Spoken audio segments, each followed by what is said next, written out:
Vamos ler o texto? Mateus capítulo 28, versículo 16. Os 11 discípulos foram para a Galiléia, para o monte que Jesus lhes indicara. Quando o viram, o adoraram, mas alguns duvidaram.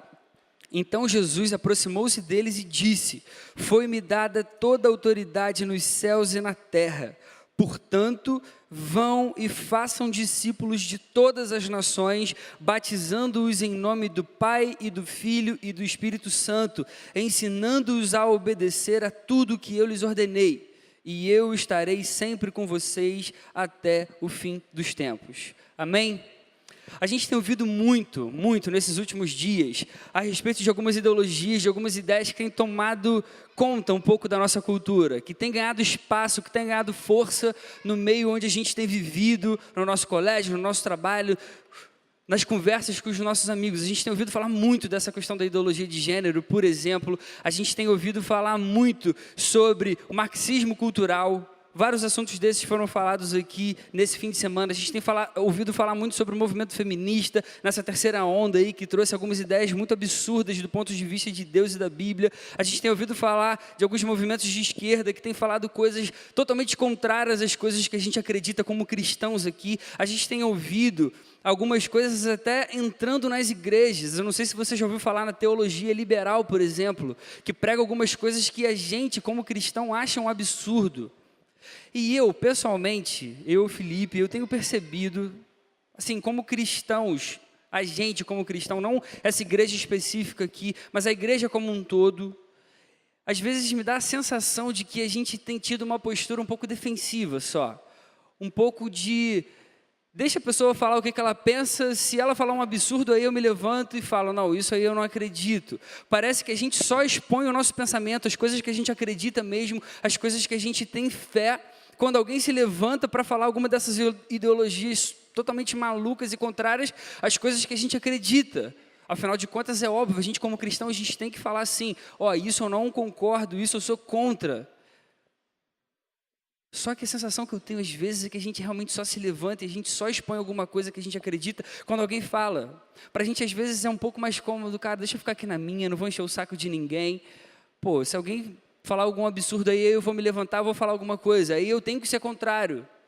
Mas será que a gente ultimamente não tem só tido essa postura de defesa?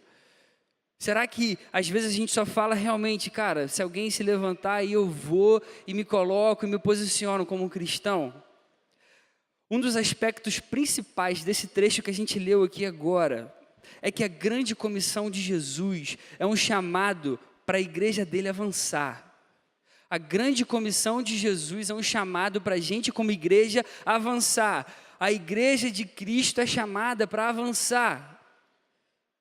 Jesus, ele não diz para os discípulos, olha, agora que vocês viveram comigo, que vocês aprenderam as coisas de mim, vivam aí as coisas que eu ensinei. Se alguém olhar vocês e achar legal e quiser entrar para o grupo, aí vocês falem de mim, vocês apresentem o evangelho. Jesus não fala isso, Jesus vira para os seus discípulos num dos últimos momentos dele aqui na terra e fala, vão, façam discípulos, ensinem para eles tudo o que eu ordenei para cada um de vocês.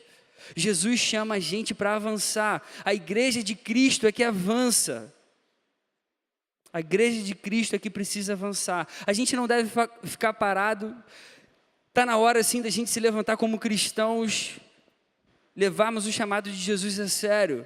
Jesus não ensina para a gente que as portas do céu não vão cair quando o inferno crescer, quando o inferno se levantar. Jesus fala para a gente que as portas do inferno não vão prevalecer quando a igreja de Cristo avançar. São as portas do inferno que não vão prevalecer. A gente avança. A gente cresce, o reino se expande. Jesus quer que o reino dele avance e ele quer usar cada um de nós para que isso aconteça. Deus tem uma obra maravilhosa para cumprir e dá para a gente o privilégio de fazer parte disso. Dá para mim e para você o privilégio de fazer parte dessa obra, mas a gente não vai conseguir avançar se a gente não entender o que Jesus tem a ensinar para cada um de nós sobre isso aqui. Existem alguns aspectos, existem algumas condições que a gente precisa observar nessas palavras aqui de Jesus para a gente conseguir ser bem-sucedido nesse avanço do reino. O que será que essas últimas palavras de Jesus têm a dizer para a gente sobre isso? O que a gente pode aprender com essas últimas palavras de Jesus essa noite aqui? A primeira lição que esse texto traz para a gente é que uma igreja que avança é uma igreja que vive perto de Jesus. Uma igreja que avança é uma igreja que vive perto de Jesus. Uma igreja que avança vive com Jesus o tempo todo. Jesus está do lado toda hora. Em outras palavras, para a gente avançar, a gente precisa conhecer Jesus, a gente precisa andar com Jesus, a gente precisa amar Jesus com todo o nosso coração. Versículo 19 e 20, Jesus diz: vão e façam discípulos, ensinando-os a obedecer tudo o que eu lhes ordenei, e eu estarei sempre com vocês. Olha só uma coisa, essas são as últimas palavras de Jesus aqui na terra para os discípulos dele. Jesus vira para os seus discípulos e fala, e dá uma ordem para eles: olha só, vão, façam discípulos, batizem-os no meu nome, em nome do Pai, do Filho e do Espírito Santo. Ensina para cada um desses aí a obedecer tudo que eu ordenei para vocês. Mas Jesus, quando dá essa ordem, ele tinha passado 3 anos com esses discípulos aqui. Jesus mostrou como fazer, Jesus esteve ao lado deles todo o tempo. Provavelmente esses discípulos aqui já sabiam todas as manias de Jesus, já sabiam falar como Jesus, eles deviam ter o jeito de Jesus, provavelmente eles já sabiam o que Jesus sentiria a cada situação que eles passavam. A gente precisa viver com Jesus. Eu e você precisamos viver com Jesus. Para a gente avançar, a gente precisa estar colado com Jesus. A questão é que às vezes esse conceito aqui de, ele sempre vai estar com a gente, ele confunde um pouco a nossa mente, a nossa forma de viver o Evangelho. Como se a gente, não importa o que a gente faça, que Jesus vai estar sempre do meu lado. Porque Ele me falou isso, que Ele vai estar caminhando do meu lado o tempo todo. Existe uma responsabilidade da nossa parte com relação a isso. Eu e você temos um papel fundamental para que Jesus viva no nosso coração, para que Ele realmente esteja sempre presente. Se não fosse assim, Jeremias 29:13 não existiria. Quando Deus fala para o povo dele: vocês me procurarão e me acharão quando me procurarem de todo o coração. Você quer ver o reino crescendo e quer fazer parte disso? A primeira coisa a fazer é buscar a presença de Jesus com todo o coração. Busque a presença de Jesus com todo o coração. Como que tem sido o seu tempo devocional diário com Jesus? Quanto tempo você tem gastado na presença dEle, para ouvir a voz dEle, para aprender mais dEle? Eu e você, a gente tem responsabilidade nisso aqui. Não adianta a gente querer fugir disso e achar que, poxa, afinal Ele sempre vai estar do meu lado. Ele falou aqui nesse texto que a gente acabou de ler. O andar na presença dEle cabe a cada um de nós. Está nas nossas mãos. Isso tem a ver com a nossa obediência a Jesus. Eu falei um pouco sobre isso aqui ontem no Gol, sobre essa questão da gente obedecer, e quando a gente obedece, a gente permanece na presença de Deus. Mas eu acho que o melhor exemplo para ilustrar isso que eu quero dizer, vem através de uma moça, uma senhora muçulmana chamada Bilquis. Ela escreveu um livro contando a história dela de conversão. Esse livro já foi falado aqui algumas vezes, em algumas pregações. Eu acho que algumas pessoas aqui já devem ter lido esse livro, mas é muito legal a história dela. Ela vive numa cultura muçulmana super difícil, super complicada, e Jesus se revela pessoalmente a ela. Ela se converte sem a ajuda de outra pessoa. Ela começa a ter sonhos e começa a ler uma Bíblia que ela tinha, e Jesus começa a se revelar para ela. Isso é uma história verídica, uma história muito legal. Depois, se você quiser, você pode ler. O livro se chama Atrevi-me a Chamar-lhe Pai. E é muito legal. Ela conta com vários detalhes, várias histórias que ela passa. Ela enfrenta várias ameaças de morte. Ela enfrenta a questão da perda da família. Ela enfrenta a perda da posição social que ela tinha. Ela, inclusive, é forçada a ter que sair da nação de origem dela, da terra natal dela. Ela realmente se apaixona por Jesus e começa a andar com Jesus. Ela se converte de verdade. E aí ela conta que num determinado momento da vida dela, ela começa a ter a sensação que ela, em algumas situações, perdia o sentimento da presença de Jesus. E com as próprias palavras dela, ela fala o seguinte: havia horas em que eu estava na presença e experimentava aquele sentimento profundo de alegria e paz. E havia horas em que perdia o sentimento de sua presença. Qual era o segredo? O que podia eu fazer para permanecer perto dele? Parte do segredo em permanecer em sua companhia era a obediência. Quando eu obedecia, então ele permitia que eu permanecesse em sua presença. Peguei a Bíblia e procurei no Evangelho de João até encontrar o versículo onde Jesus diz: se alguém me ama, obedecerá a minha palavra. Meu Pai o amará, nós viremos a ele e faremos morada nele. E o que é mais bizarro é que ontem eu estava pensando no texto que eu falaria aqui, que eu traria para a galera do Gol, e eu não fazia ideia disso aqui. E eu pensei nesse texto, e eu falei exatamente sobre esse texto. E eu só pensei nesse exemplo. E quando eu vi que ela leu exatamente o texto que a gente leu aqui. Deus realmente confirmou, mas isso é outro assunto. Para a gente andar sempre com Jesus, a gente precisa obedecer, a gente precisa praticar a palavra dele. Todas as coisas que ele falou para a gente que estão reveladas aqui na Bíblia, a gente precisa começar a viver dia após dia. O avanço do reino, ele começa quando Jesus passa a fazer parte da nossa vida, do nosso dia a dia. O reino, ele só vai avançar quando Jesus estiver presente. O reino só avança quando Jesus está realmente presente. Com certeza, Jesus acharia totalmente arriscado enviar aqueles discípulos para irem e pregarem o evangelho dele, se a gente não tivesse a certeza que ele estaria do nosso lado todos os dias. Por isso que Jesus fala: eu estarei com vocês todos os dias. Seria praticamente impossível. Uma igreja que avança é uma igreja que vive com Jesus. A segunda lição que esse texto traz para a nossa vida é que uma igreja que avança é uma igreja que ouve o chamado e se entrega. Uma igreja que avança é uma igreja que ouve o chamado e se entrega. Eu estou falando de compromisso. Compromisso. Jesus diz: vão, façam discípulos.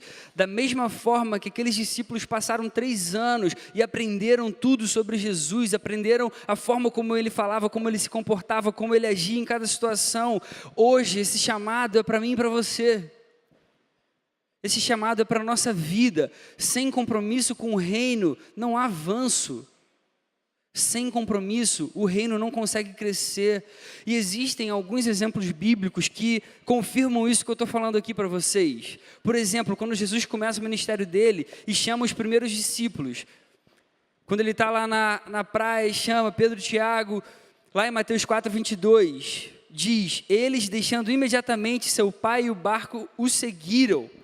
Eles deixaram família, eles deixaram ali o sustento deles na mesma hora, no mesmo momento que Jesus chamou para que eles o seguissem. Um pouco mais à frente, lá em Mateus capítulo 8, no versículo 21, um outro discípulo pede a Jesus para enterrar antes o seu pai. Senhor, eu quero te seguir, mas eu quero antes enterrar meu pai. Ele estava querendo dizer: Senhor, espera primeiro meu pai falecer, depois eu vou e te sigo. E Jesus fala para ele: siga-me e deixe que os mortos sepultem os próprios mortos. Cara, quando eu chamar você, vem imediatamente. Mostre o seu compromisso com a minha palavra. Tem um jovem rico também, é outro exemplo para a gente, lá em Mateus 19, no versículo 16.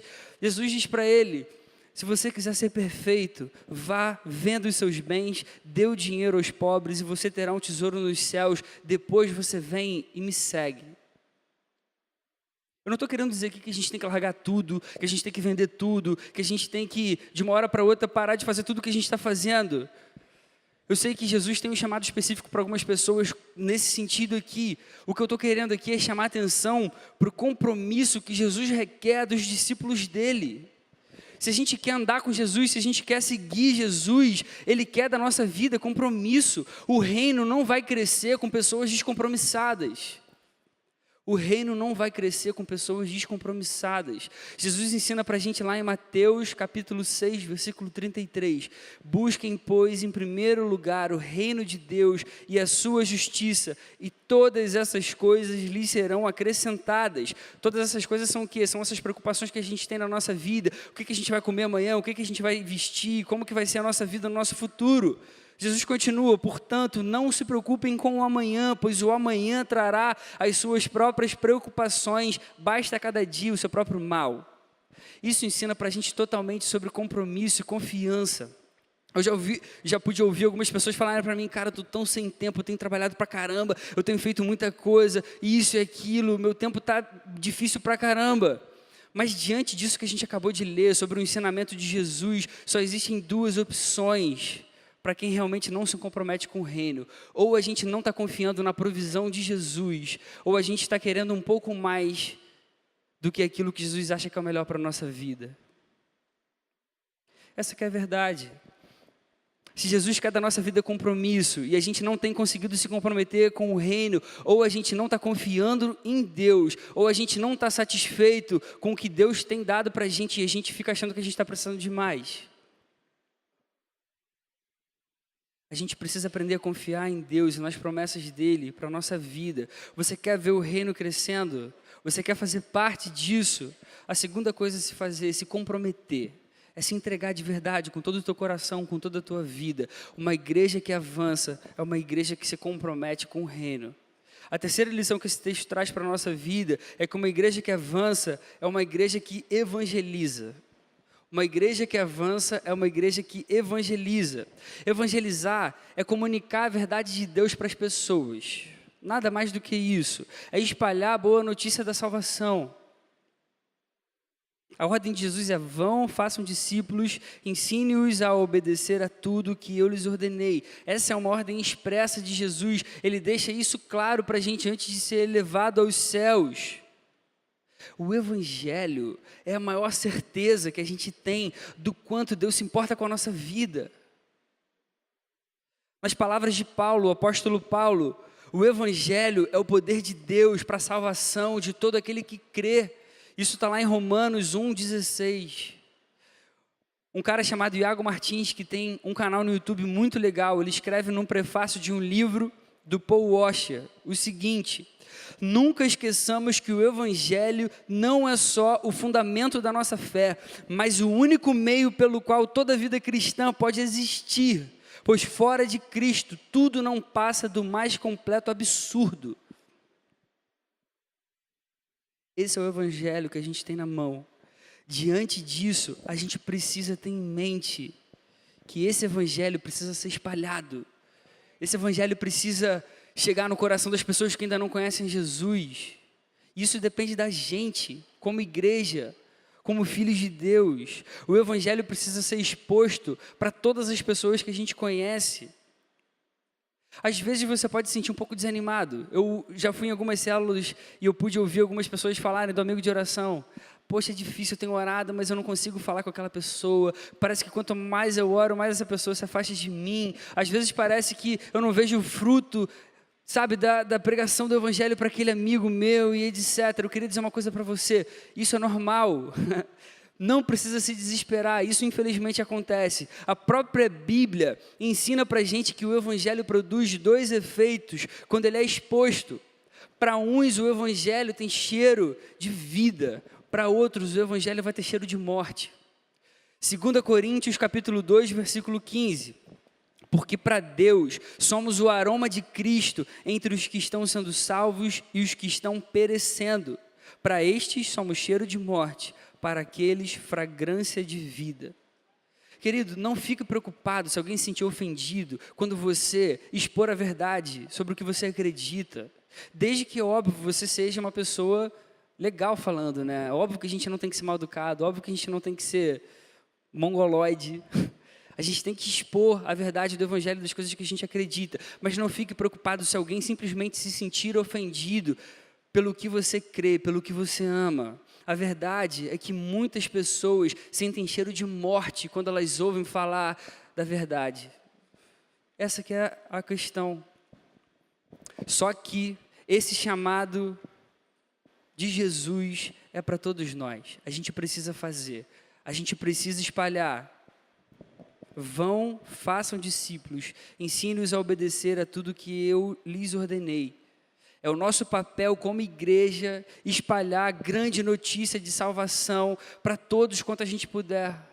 É o nosso papel, a gente tem que fazer isso. E aí eu e você precisamos pregar. Eu não sei se você vai se sentir um pouco desconfortável com isso, mas eu e você precisamos pregar. Pregar não é uma pessoa vir aqui na frente e falar para um monte de gente assim sentada. Pregar não é isso. Sabe o que é pregar? Uma das palavras utilizadas no Novo Testamento para descrever pregação é a palavra grega kerusso. Kerusso. Eu não sei nada de grego, eu só estudei essa parte aqui mais específica, tá?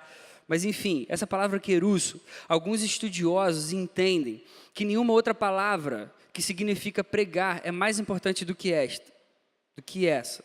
Existem 4 palavras em grego que são traduzidas por pregar no Novo Testamento, mas a mais importante é essa aqui. Ela é usada mais de 60 vezes no Novo Testamento. Sabe o que ela significa? Declarar como faz um arauto. Isso se refere a uma mensagem de um rei. Naquela época, quando um rei tinha uma mensagem para falar para o seu povo, para os seus súditos, ele entregava para os arautos. Esses arautos transmitiam para as pessoas sem mudar um ponto sequer, sem corrigir uma palavra sequer. Eles simplesmente transmitiam a mensagem que tinha sido entregue para eles. Aqueles ouvintes sabiam exatamente que estavam recebendo uma proclamação oficial. E aí o Novo Testamento ele usa esse verbo para enfatizar que o pregador não deve anunciar a sua própria mensagem, não. Ele fala só como um porta-voz, o porta-voz do rei. Isso significa pregar. Eu e você somos chamados para pregar. Sabe aquela, como é que é, John? Me ajuda de novo aí. Pregue o evangelho no mundo todo, se preciso for, use palavras, sabe isso? Que é do Francisco de Assis. Eu não anotei que não, peguei com o John no primeiro culto e agora no segundo. Eu acrescentaria uma coisa, cara, se preciso for, use palavras, mas assim, 99,9% das vezes precisa usar palavras. Para pregar o evangelho a gente precisa falar, a gente precisa expor a verdade que a gente acredita. A gente precisa colocar para as pessoas as coisas que realmente a gente crê que mudaram, transformaram a nossa vida. Eu e você, a gente é chamado para pregar a mensagem de Jesus. Isso significa que a gente vai transmitir a mensagem como ela foi passada para a gente. É tão simples quanto isso. Isso a gente consegue fazer. Sabe aquela mentira que você acredita de você mesmo? Cara, eu não consigo fazer isso, é muito difícil, eu tenho vergonha, eu tenho isso, tenho aquilo, etc. Cara, é só a gente passar e transmitir a mensagem que transformou o nosso coração. Da forma como ela foi passada, a gente transmite isso para as pessoas que a gente conhece e que a gente ama. Você quer ver o reino avançando, você quer fazer parte disso. A terceira coisa a se fazer é evangelizar. Eu e você precisamos evangelizar. Uma igreja que avança é uma igreja que prega, que transmite a mensagem de Cristo para todo mundo. E aí, quais são as aplicações para a nossa vida? Como que a gente traz isso aqui para o nosso dia a dia de forma prática? Em primeiro lugar, use todo o tempo que você puder para se aproximar cada vez mais de Jesus. Em primeiro lugar, use todo o tempo que você puder para se aproximar cada vez mais de Jesus. Imagine que eu desse para cada um de vocês aqui, essa noite, R$ 1.440. Todos os dias. O que vocês iam achar dessa ideia? Eu vou dar para vocês, todos os dias. R$ 1.440. Ganhei na Mega Sena ontem. Vou dar para cada um aqui, R$ 1.440. Tá legal? Só que aí eu vou combinar com vocês o seguinte, eu só quero R$ 30 de volta. Eu dou 1.440 para cada um, mas eu só vou querer R$ 30 de volta. Vocês aceitam? Todo mundo aceita? Não é pegadinha não, cara, é só uma pergunta. Todo mundo aceita? Cara, Deus dá pra gente 1.440 minutos todos os dias. Eu fico imaginando Deus olhando pra gente assim, cara, eu dou 1.440 minutos para eles todos os dias. Será que eles não conseguem me dar 30 de volta? 30 de volta? Tipo, será que 30 minutos no nosso dia é muito? E a gente ouve tantas pessoas falando, cara, mas eu não tenho tempo, eu tenho feito tanta coisa. Às vezes eu fico com um pouco de vergonha de imaginar, cara. Sério, não é um pouco vergonhoso falar que a gente dá 30 minutos para Deus? Isso quando a gente dá 30 minutos para Deus todos os dias. Como que está a nossa devocional? Como que está a sua devocional diária? Como que está a sua busca por Jesus todos os dias? Tem um poeta inglês que viveu no século XVIII, William Cowper. Ele tem uma citação muito legal. Satanás treme quando vê o mais fraco dos santos de joelhos. Satanás treme quando vê o mais fraco dos santos de joelhos. Cara, o chamado para orar é meu e seu. A gente precisa orar todos os dias para a gente conseguir ficar perto de Jesus. 2 dos grandes heróis da fé da história da igreja, Martinho Lutero e John Wesley, investiam 2 horas por dia em oração. Existem alguns heróis da fé que davam mais horas de oração por dia do que essas 2. E a gente pega os dias de hoje. Uma pesquisa realizada recentemente, divulgada no livro de um escritor chamado Matthew Green, em 2005. Parece que essa pesquisa foi realizada no mundo todo. Eu não tenho certeza se foi só nos Estados Unidos ou no mundo todo. Mas essa pesquisa concluiu que a média do tempo de oração que os líderes das igrejas têm nos dias de hoje, a média de oração diária que os líderes, pastores, mestres de ensino, evangelistas têm nos dias de hoje, sabe qual é? Chuta um valor muito baixo. Média de oração diária. Chuta um valor muito baixo. 4 minutos. 4 minutos. A média de oração diária dos líderes das igrejas nos dias atuais. E às vezes a gente tem pensado, poxa, as igrejas estão com tanto menos poder hoje. Antigamente, os pregadores pregavam e milhares se convertiam, a gente não vê mais isso hoje em dia. Sem oração é impossível. Sem oração é impossível. A gente precisa orar todos os dias. A gente precisa investir tempo com o nosso Deus todos os dias. Um outro cara chamado Robert Kendall escreveu um livro chamado Fogo Santo. Esse cara foi um dos pastores da capela de Westminster.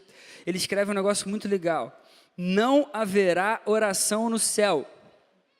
Eu rogaria a você amorosamente, invista muito tempo em oração agora. Agora, conheça Deus e os seus caminhos, investindo tempo com Ele. Você quer conhecer mais e mais Jesus? Você quer andar mais e mais perto dEle? Invista tempo em oração. E aí eu sugiro o seguinte para você, se você não tem muito essa questão de orar todo dia, começa aos poucos. Faz uma lista de oração, escreve ali alguns pedidos que você tem. Começa a orar ali pelos seus amigos, começa a orar ali pelos seus inimigos, começa a orar pelas coisas que têm vindo ao seu coração. Com o tempo, você vai conseguir ter o hábito de orar cada vez mais. Todos os dias se comprometa a orar por aqueles pedidos que você escreveu. A partir daí você vai conseguir criar um hábito. Use todo o tempo que você puder para se aproximar de Jesus. A segunda aplicação disso tudo para a nossa vida. Leve o compromisso com Jesus e o reino a sério. Leve o compromisso com o reino e com Jesus a sério. Como a gente falou antes aqui, Jesus pede para os seus discípulos compromisso. Jesus quer da gente uma postura compromissada.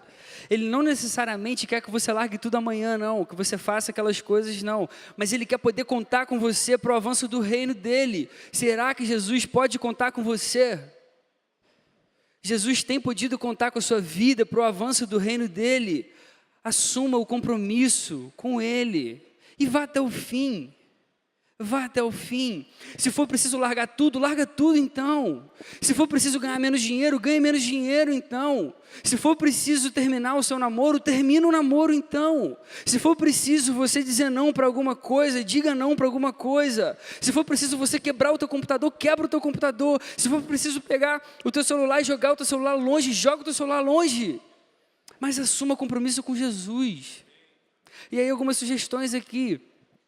Cara, leva o grupo discipulado que você tem a sério.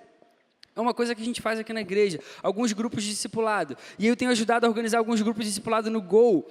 E aí, às vezes a gente vai perguntar, como é que está aquele grupo ali? Ih, aquele grupo ali não se reúne há um tempão. Pô, mas por quê? O que está acontecendo? Ih, cara, tá difícil arranjar tempo, encontrar agenda, bater coisa. Gente, de coração, será que falta tempo mesmo? Cara, vamos levar o compromisso com o discipulado a sério. Alguém que vai estar caminhando com a gente, que vai mostrar as coisas de Deus realmente para a nossa vida. Pô, não falta a sua célula por motivo bobo, não, cara. Se você chegar do trabalho um pouco cansado e tal, faz uma forcinha, vai valer a pena, você vai ver. Vai valer a pena, a nossa vida aqui nesse mundo é muito pequena.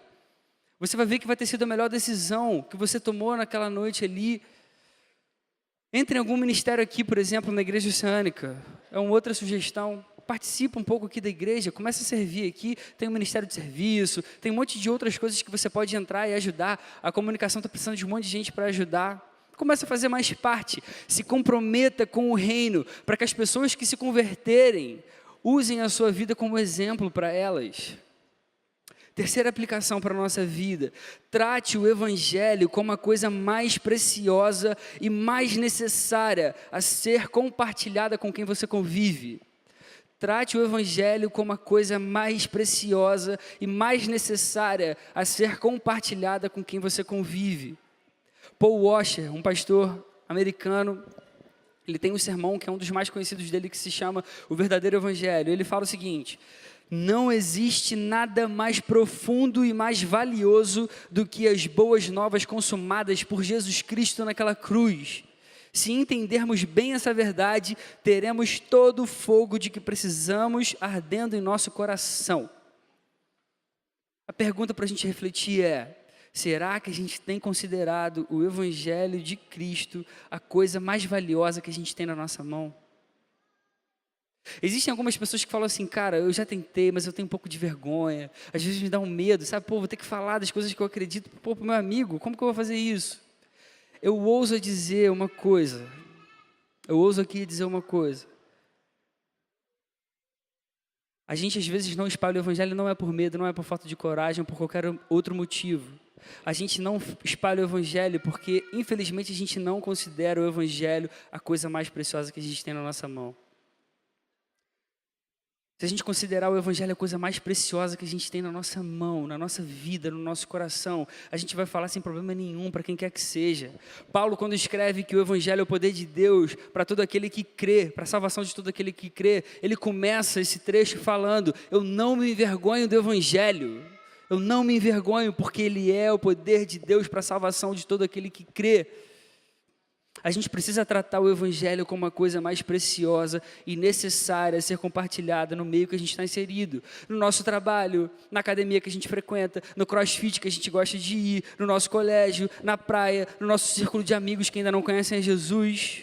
O reino, ele só vai avançar quando Cristo ganhar espaço no coração das pessoas e, consequentemente, essas pessoas se converterem.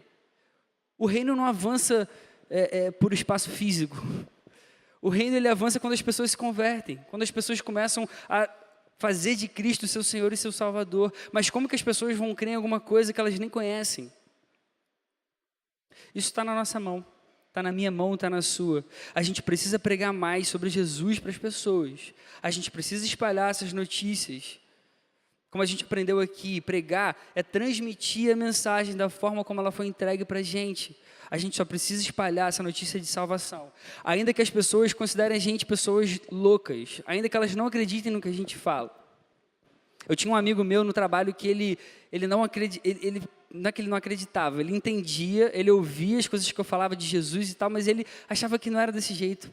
Cara, eu sei que Jesus morreu numa cruz e perdoou o meu pecado, mas não é possível, tem que fazer alguma coisa.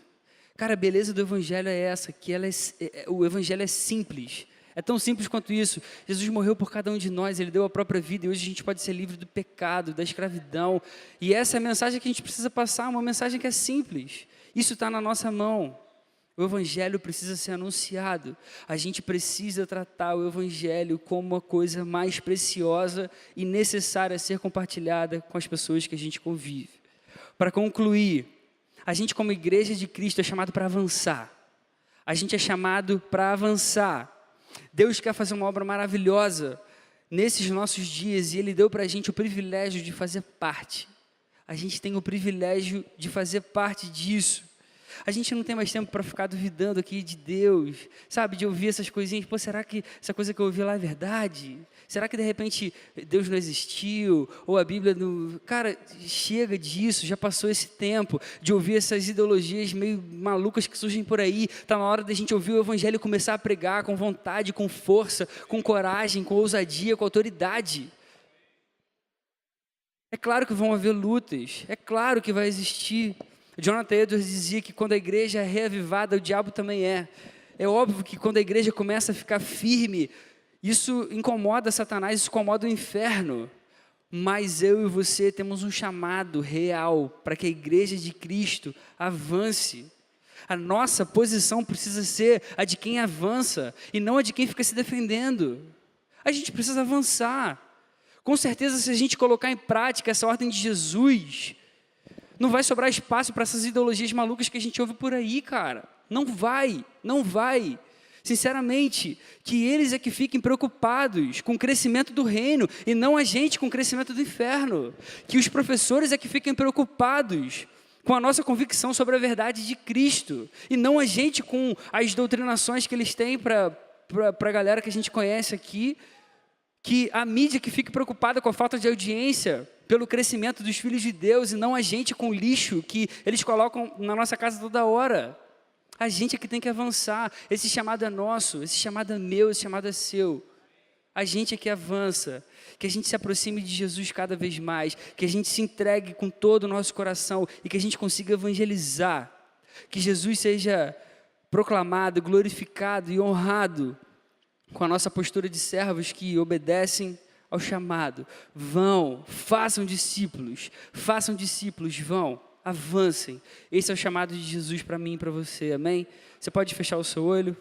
Senhor, muito obrigado pela tua palavra, Pai. Muito obrigado por quem você é para a gente, por amar cada um de nós.